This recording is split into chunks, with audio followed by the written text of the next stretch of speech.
தமிழ்நாட்டில் விஜய் தலைமையிலான தமிழக வெற்றி கழகத்தினர் ஏற்கனவே தமிழ்நாட்டில் உள்ள எம்ஜிஆர் மரபை அழித்துவிட்டு விஜய் மரபு என்று ஒன்றை, MGR legacy versus Vijay legacy, MGR மரபை அழித்துவிட்டு புதிய மரபை உருவாக்குவதற்காக முயற்சி செய்கிறார்கள்.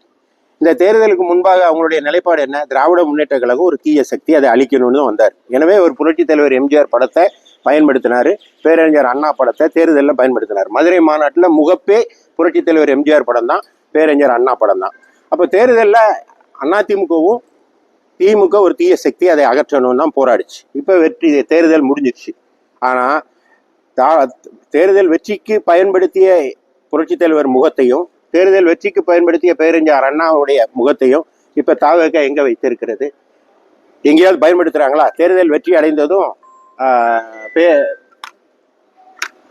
தந்தை பெரியார் அவருடைய நினைவகத்துக்கு சென்றார். நான் அதை வரவேற்கிறேன். ஆனா புரட்சித் தலைவருடைய நினைவகத்துக்கு அவர் இதுவரை சென்றிருக்கிறாரா? அவர் பேரறிஞர் அண்ணா பெயரை எங்கேயாவது உச்சரித்து இருக்கிறாரா என்றால் இல்லை. அதற்கு மாறாக அம்மா அவர்கள் பெயரிலான அம்மா உணவகத்தில் அவருடைய படத்தை அகற்றுவதற்கு முயற்சிக்கிற ஆட்சி தான் அது.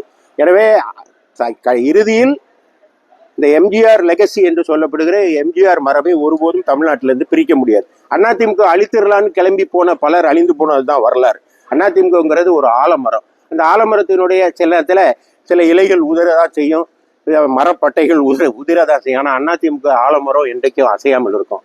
ஆதவ அர்ஜுனா சொல்றார், 90% வந்து விடுவார்கள் என்று சொல்கிறார். தமிழக வெற்றி கழகம் அடைந்திருக்கிற வெற்றி என்பது ஒரு மாயாஜால வெற்றி. அது முழுமையாக 8 மாவட்டங்களில் வெற்றி அடையலை.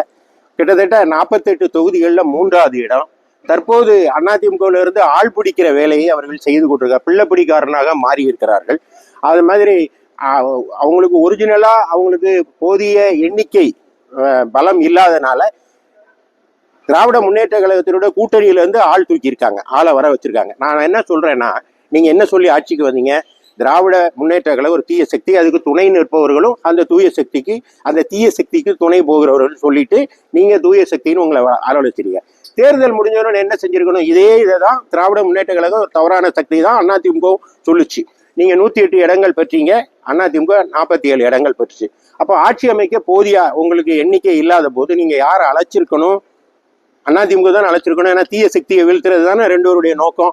ஆனா நீங்க என்ன பண்றீங்கன்னா, திராவிட முன்னேற்ற கழகத்திலிருந்து கூட்டணி கட்சியினரை அழைத்து வந்து ஒரு ஆட்சியை அமைத்துறீங்கன்னா உங்களுடைய நோக்கம் என்னன்னா, எம்ஜிஆருடைய மரபை அழிக்கணும்னு நீங்க முயற்சிருங்க. ஆனா எம்ஜிஆர் மரபை ஒருபோதும், எம்ஜிஆருடைய புகழை ஒருபோதும் தமிழ்நாட்டிலிருந்து விளக்க முடியாது. இறுதியில் எம்ஜிஆர் தான் வெற்றி பெறுவார்.